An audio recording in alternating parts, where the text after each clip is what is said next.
Now I want to do remote viewing on food.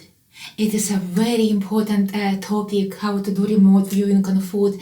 And as a medical doctor and immunologist, I know from my experience of working with patients and clients how difficult it is to find a good food which doesn't cause any health damage, especially for people who are allergic to something. I know that if people have allergies, they go to allergist or immunologist or dietitian, and they follow everything that doctors or dietitian recommended, and they still have allergy, and some food still doesn't agree with them, and this is what they say: this food didn't agree with me, so they had allergies or food intolerances.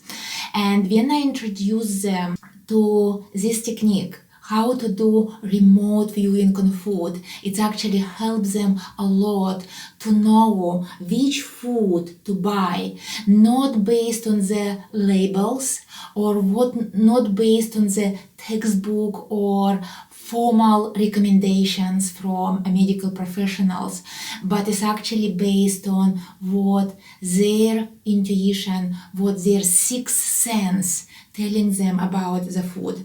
And when you do remote viewing of food, you look for 4 most important questions. I just have written them down to tell you exactly. So question number 1 you need to ask yourself when doing remote viewing on food is, what exactly is in the food?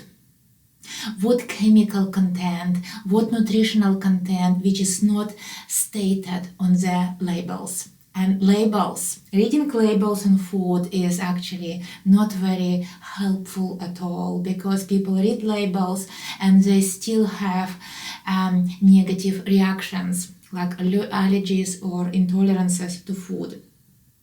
So what exactly is in the food? Second, food chain. Food chain is very important, because before you get this food on the table and you eat it, you can go back to the origin of food. Food chain, it's how the food was grown, who collected the food, and what energy they put in this food. So the question number 3 would be, what energy is in the food? Energy, it means there are energy of love, care, nurturing energy, and there are energy just of survival. So if you look at the food chain and you see but so much energy of survival to put in this food, or just necessity, people just did something with this food out of necessity, they struggled, and you feel this energy, because food absorbs energy of people who handle the food.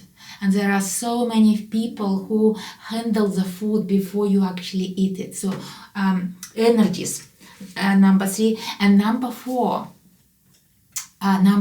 is extremely important, is if the energy of this food aligned with my energy. I think this is probably one of the most important, but number 4, but one of the most important alignment, energetic alignment, because if the food, energy of food align with you, you will not have allergies or food intolerances. And if the energy of this food is not aligned with you, you will have some adverse reactions. Doesn't matter what stated in the label, or that maybe doctor recommended you to eat this food, or dietitian, but if the energy is not aligned, you will have a negative reaction. So to avoid all this, you can do this technique. I call it remote viewing on food. So you can actually do it. It's what I found in my fridge: grapefruit and pears. So before I eat this food, I want to do remote viewing on them. Or you can do actually before you bought anything. You just in the shop, you can do this technique in the shop before you buy and spend your money on some food. So the steps to do it: first of all, you need to center yourself. You can close your eyes, take a few deep breaths, and bring yourself to your center. Your center is where your spine is. And just start breathing through your spine, and it's take only 3, 4, 5 breaths to be able to center yourself. Then bring your attention to your head. Push your breath through your head, just maybe 3 breaths to clear your head from all the thoughts, because you need to have a silent mind to do remote viewing.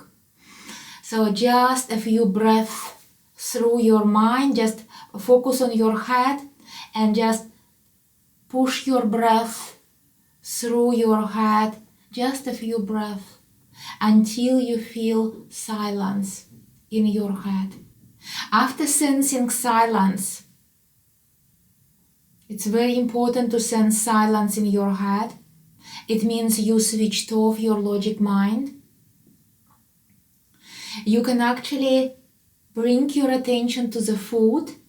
You can visualize this food or grow. If the food is in front of you, I would grow a beam of light from my third eye and connect it to the food which is in front of me. If I'm in the shop, I just visualize the same, this beam of light connecting, growing from my forehead and connecting to the food I want to buy, but I haven't bought yet. You can name the food out loud or just for yourself, so you can hear your own voice. It doesn't have to be really loud, but you should hear it. Just for example, pears, pears, pears. So I'm connecting to these 2 pears. Pears, pears. And now observe the first reaction. What do you feel in your body when you just started pronouncing the name of the food or whatever, some other food that you see in the shop? You may feel the sense of excitement, expansion, maybe a bit of fear, depression, anxiety, anger. These are first impressions and they're important. Then you can ask, what's exactly in this pears?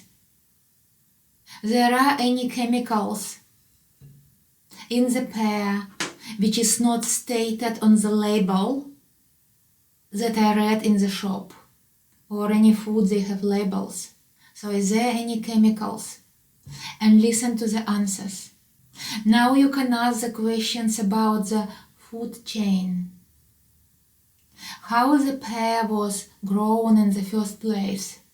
Was it grown in a nice, nurturing, caring environment and picked and handled by people with care, gentleness, kindness, and love? Or on the opposite, it maybe was grown in not very nice environment and people didn't care much about their garden and fertilize it inappropriately or use some chemicals to spray on pears. So go back into the food chain, how the pear was grown, then how it was picked.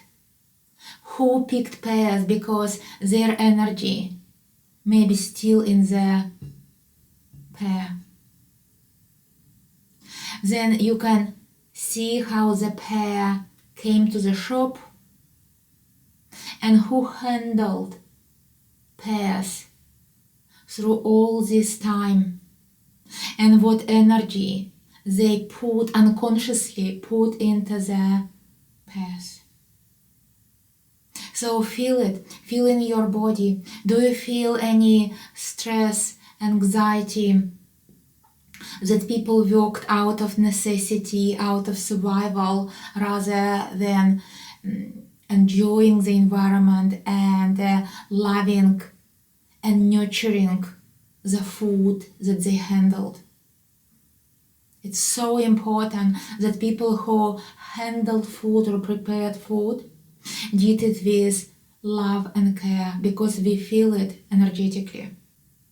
And now, the last question you can ask: if the energy of this pear or other food that you want to view align with my energy, if this energy align with my energy, and feel the alignment, because the pear look nice and good color, good texture, but is it aligned with me? Because I have energy, pears have energy. How align it with my energy? And this is so important. So listen to your body, and your body tells you how much it will accept the energy of this food that you view. So observe feelings, sensations in the body. You may receive some pictures, flashes, like come to you in a flash. You may already feel the taste.